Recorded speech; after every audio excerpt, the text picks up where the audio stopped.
Hey guys. तो मांगा के पिछले चैप्टर में हमने देखा था ये किन अपने मेंशन में जब वापस आता है जहां उसके फादर ये जिंगशियान बिजनेस ट्रिप से रिटर्न आते हैं और उसके लिए एक लग्जरी वॉच देते हैं।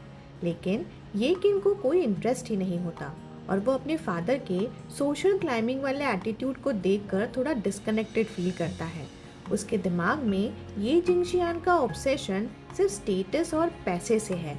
स्कूल में सुन यीरैन थोड़ा अपसेट होती है क्योंकि चेन फाइशी ने उससे अपने बर्थडे पार्टी के लिए इनवाइट नहीं लिया और दूसरी लड़की के साथ फ्लर्ट करते हुए भी दिख गया था। जाओ फैंग गुस्सा हो जाता है लेकिन ये किन ड्रामा में इंटरेस्टेड ही नहीं होता। ई के क्लास में जाओ फैंग का गुस्सा और बढ़ जाता है लेकिन येकिन को स्ट्रेंज रिलीफ मिलता है जब किसी को पनिशमेंट की बात नहीं होती। वो अपने फीलिंग्स को समझने की कोशिश करता है और सोचता है कि शायद चेंग फाई ची को पनिश करना चाहिए था। क्लास के दौरान जाओ फैंग चेंग फाई ची से कंफर्ट करना चाहता है लेकिन लाओ ई फैंग उसे रोक देता है।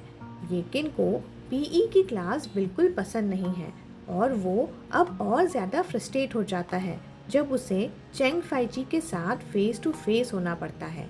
अब आगे आज का चैप्टर उसी फिजिकल एजुकेशन की क्लास में ही शुरू होता है जहां पीई टीचर को लगा कि बच्चे आज क्लास को लेके इतना सीरियस नहीं है तो टीचर और ज़्यादा स्ट्रिक्ट हो गया। एक हाथ हवा में उठाया और पूरे क्लास को बुला लिया प्लेग्राउंड के ईस्ट पे और उन्होंने अनाउंस किया कि आज सबका फिजिकल फिटनेस टेस्ट होगा। सब साइंस क्लास के साथ मिलके करो। ये सुनते ही क्लास में बस चाहो स्टार्ट हो गई। यानी ये येकिन और चेंग फाई ची की क्लास आपस में कम्पीट करने वाली थी। लड़कियों को सिटअप्स करने थे और लड़कों को पुलअप्स करने थे और जो बच्चे पहले से ही इस टेस्ट का फॉर्मेट जानते थे बस शुरू हो गए रोते रोते ड्रामा करने। सर मुझे दर्द हो रहा है, सर मेरा पेट दुख रहा है, सर घर पे मम्मी बुला रही है। एक पल में पूरे क्लास का 1/3 हिस्सा जाके कहीं छुप चुका था। पी टीचर ने भी शर्मा शर्मा के उनकी बेइज्जती कर डाली। क्लास 1 के बच्चों के सामने तुम सबका आईक्यू सच में 0 लगता है। पढ़ाई तो पढ़ाई, तुम लोगों का फिजिकल फिटनेस भी 0 है। बिल्कुल फिसड्डी हो तुम लोग। बच्चों ने तो ये सुन सुनकर आदत डाल ली थी। कोई एक दूसरे की तरफ देख के सर हिलाने लगा तो कोई प्रिटेंड कर रहा था कि उन्हें सुनाई ही नहीं दिया। लेकिन जाओ फेंग ये बंदा एकदम अलग ही गर्मी में था। नाक से सांस छोड़ते हुए क्लास 1 की तरफ घूर रहा था जैसे किसी पर्टिकुलर चैंग बुली को टक्कर देनी हो उसे। ये किन कॉर्नर में खड़ा पूरा सीन को ऑब्जर्व कर रहा था। फिर उसकी नज़र दूसरी तरफ गई और तभी चेंग फाई ची पर उसकी आंख अटक गई। चेंग फाई ची एकदम एंड में खड़ा था, बाकी सबसे आधा सर लंबा, मतलब उसको इग्नोर करना इम्पॉसिबल था। और वहाँ ग्राउंड पर 2 हॉरिजॉन्टल बार्स एक दूसरे के साइड बाय साइड खड़े थे। ऐसा लगा जैसे पूरा मैदान किसी अनएक्सपेक्टेड इवेंट का विटनेस बनने वाला है। दोनों हॉरिजॉन्टल बार्स पर स्टूडेंट्स एक एक करके चढ़ रहे थे, छोटे से लेकर टॉल तक के ऑर्डर में। जैसे जैसे स्टूडेंट्स ट्राई कर रहे थे क्लास का इज्जत का मामला ऑटोमेटिकली एक्टिवेट हो गया। एक दूसरे को चीयर करने का सीन बन गया था, चाहे बार पकड़ के लटक रहे हो या गिरने वाले हो। फिर भी बैक बेंचेस का एक ग्रुप चिल्लाता रहा, कम ऑन, तुम कर सकते हो। कुछ देर बाद जाओ फैंग का टर्न आया। बंदे ने अपनी नाक रगड़ी और एक कॉन्फिडेंट जंप मारा और फुल मोमेंटम में हॉरिजॉन्टल बार को पकड़ लिया। ग्रुप भी उसके फुल सपोर्ट में था। कोई तो यहाँ तक कह रहा था कि 100 करके दिखाओ। बैक बेंचर्स ने काउंटिंग स्टार्ट करी, 1 2 3। लेकिन बेचारा छाती ठोक के सिर्फ 3 पुलअप्स भी कंप्लीट नहीं कर पाया और सीधा नीचे आ गया दांत दिखाते हुए। पी टीचर साइड में हाथ कमर पे रख के खड़े थे और अपनी हंसी दबा नहीं पा रहे थे। कहते हैं कुछ स्टूडेंट्स के पास स्ट्रेंथ नहीं होती पर कॉन्फिडेंस काफ़ी होता है। लेकिन ठीक है, एटलीस्ट ट्राई तो कर रहे हैं। बीमारी का ड्रामा करने से तो बेहतर ही है।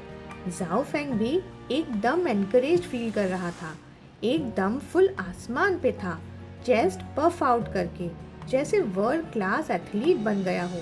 सीधा लड़कियों के ग्रुप की तरफ चला गया अपनी तारीफ सुनने के लिए।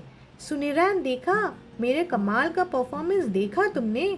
लेकिन सुनिरैन ने एक पल भी उस पे ध्यान नहीं दिया। उसकी रेड आंखें क्लास 1 पे चिपकी थीं। जाओ फेंग ने भी क्लास 1 की तरफ देखा और फिर समझ गया। फिर से वही डैम एकेडमिक बुली। सुनिरैन अब भी उसी बुली को देख रही थी, यानी वो चेंग फाई ची को ही देख रही थी। क्लास के सभी बच्चे अपना अपना परफॉर्मेंस दे चुके थे। आखिर में एकिन का टर्न आया हॉरिजॉन्टल बार पे, और किस्मत देखो, सामने चेंग फाइची खड़ा था, वो भी क्लास 2 का टॉपर बनके। मतलब दुश्मन एकदम सामने खड़ा था। ये देखकर जाओ फेंग फुल एक्साइटेड मोड में चला गया। क्लास के और स्टूडेंट्स को भी हाइप कर दिया था उसने। आज तो भाई किन का दिन है, भाई किन, show them who's the boss. सब एकिन का बदला देखने के लिए तैयार थे, लेकिन यहाँ एकिन का हाल अलग ही था। उसने कभी हॉरिजॉन्टल बार टच भी नहीं किया था। घर पे एटिक तक चढ़ना ही उसे स्ट्रगल लगता था, और ये तो अलग ही लेवल की बात थी। फिर भी किसी तरह दांत दबा के पुलअप्स करना शुरू किया उसने। किसी तरह पहला पुलअप किया, फिर और थोड़ी हिम्मत करके दूसरा, पर फिर बैक और शोल्डर्स फुल दर्द में जाने लगे। हाथ भी फेल होने लगा। सीन सामने ब्लर होने लगा, लेकिन जाओ फेंग अभी भी फुल चीयर मोड में था। भाई एक और, हाँ भाई एक और, हाँ भाई एक और मार दो। बस ये किन थर्ड पुलअप में हाफ वे तक पहुंचा ही था कि चेस्ट और रिब्स में सियरिंग पेन शूट हो गया, जैसे किसी ने साइड में छुरा घुसा दिया हो। और फिर उसका हाथ वीक हो गया और बार से उसकी ग्रिप छूट गई। इसके बाद सीन शिफ्ट होता है सीधा एक वीक बाद। जाओ फेंग का गुस्सा अभी भी ठंडा होने का नाम ही नहीं ले रहा था। पूरा एक हफ्ते के बाद भी मंडे की मॉर्निंग रीडिंग क्लास तक भी वही चल रहा था। उसने टेबल पे जोर से हाथ पटक दिया, जैसे अभी भी उस बात पे अटका पड़ा हो। बस ये चेंग फाइची काफी बड़ा आदमी बन गया है क्या?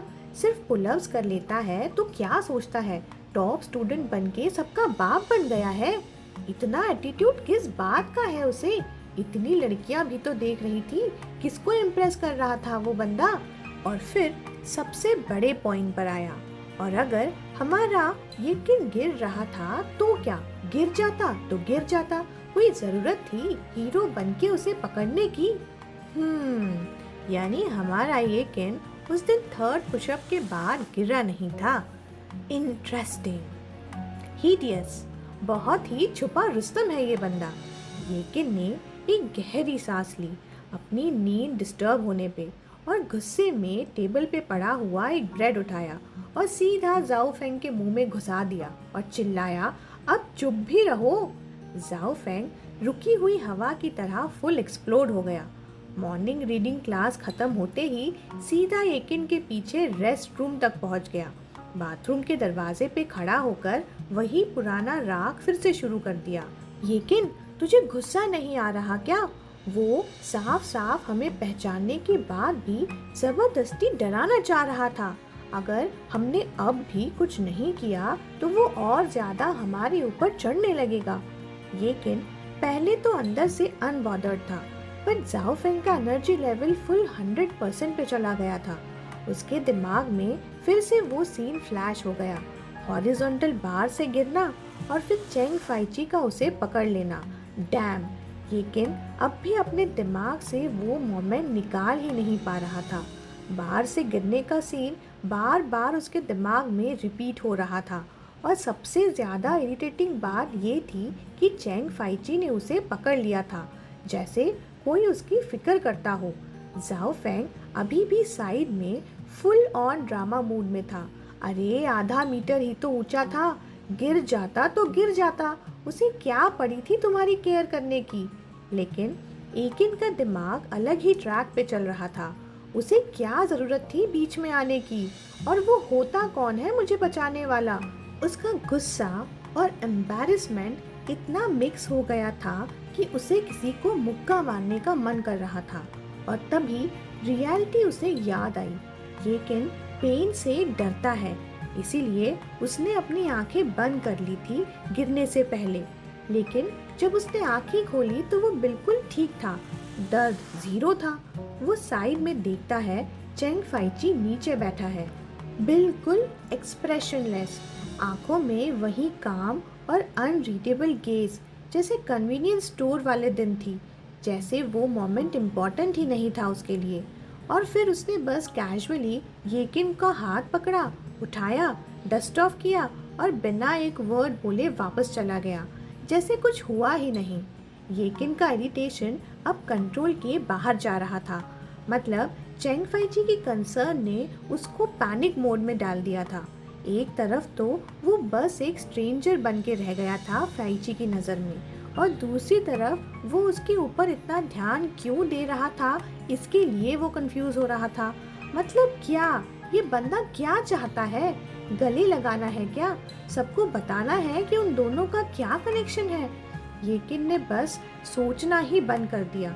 उसका गुस्सा, इरिटेशन और शर्म अब मिक्स हो चुके थे एक ही इमोशन में। और तभी जाओ फेंग फुल प्लॉटिंग मोड में आ गया। बंदा उसे परस्यू करने में लग गया था और येकिन भी बस उसके एंथुजियाज्म में बहकर हाँ बोल दिया था। इसके बाद सीन शिफ्ट होता है मंडे से फ्राइडे पर। फ्राइडे इवनिंग को कोई सेल्फ स्टडी नहीं होती थी, लेकिन टीचर्स फिर भी क्लास को खींचकर स्ट्रेच कर देते थे। येकिन के स्कूल में साइंस क्लास 2 का पीरियड खत्म होते ही जाओ वे और लिu यांगफैंग, जो दूसरे स्कूल में पढ़ते थे, फुल स्पीड में इनके स्कूल में पहुंच जाते हैं। जाओ फेंग ने खिड़की से लीन करके देखा, इंश्योर करते हुए कि साइंस क्लास के स्टूडेंट्स अभी तक निकले नहीं हैं। फिर उसने विसिल बजाई, अपने ब्रदर्स को बुला लिया और सब बैकडोर की तरफ चल दिए। येकिन को बस खींच के ले जाया गया। वो गुस्साते हुए बोलता है, अरे अब बैक डोर पे क्या करना है जाके? क्या करना चाह रहे हो? फ्रंट डोर से ज्यादा लोग बैक डोर पे होंगे, पहले ही बता रहा हूँ। लेकिन जाओ फेंग ने बस एक स्मृति दिया और चल दिया आगे। बैक डोर पे सीन फुल चाहोटिक था। बाइसिकल पार्किंग एरिया पे स्टूडेंट्स का जाम लगा हुआ था और लोग इधर उधर घूम रहे थे। येकिन ऑलरेडी डाउट मोड में चला गया। इस जाओ फेंग की प्लानिंग क्या है आखिर? ये तो चोरी से रिलेटेड लग रही है। इतनी भीड़ में अगर पकड़े गए तो क्या होगा? लेकिन जाओ फेंग फुल कॉन्फिडेंट था। उसने छाती ठोक के बोला, रिलैक्स भाईकिन, सब फुल प्रूफ है। जाओ वे से टेक्स्ट पे सब कंफर्म कर लिया है मैंने। येकिन ने अब रिग्रेट फील करना स्टार्ट कर दिया था। मतलब यहाँ आके मजाक बन गया है, पूरा बेवकूफ लग रहा है इनके साथ आके। उसने इधर उधर देखा और फिर सीरियस मोड में बोला, भाई ज्यादा ओवर मत करना, कोई दिक्कत मत क्रिएट करना। जाओ वे बस स्मृति देता है और शोल्डर्स टैप करके बोलता है, अरे हमारा आकिन कब से इतना वीक हो गया है? येकिन का ईगो जैसे हिट हो गया हो, फेस डार्क हो गया उसका। गिल्टी मैं नहीं, गिल्टी तो तू है। और प्रूव करने के लिए कि वो वीक नहीं है, येकिन ने खुद ही लुकआउट लेने का डिसीजन ले लिया।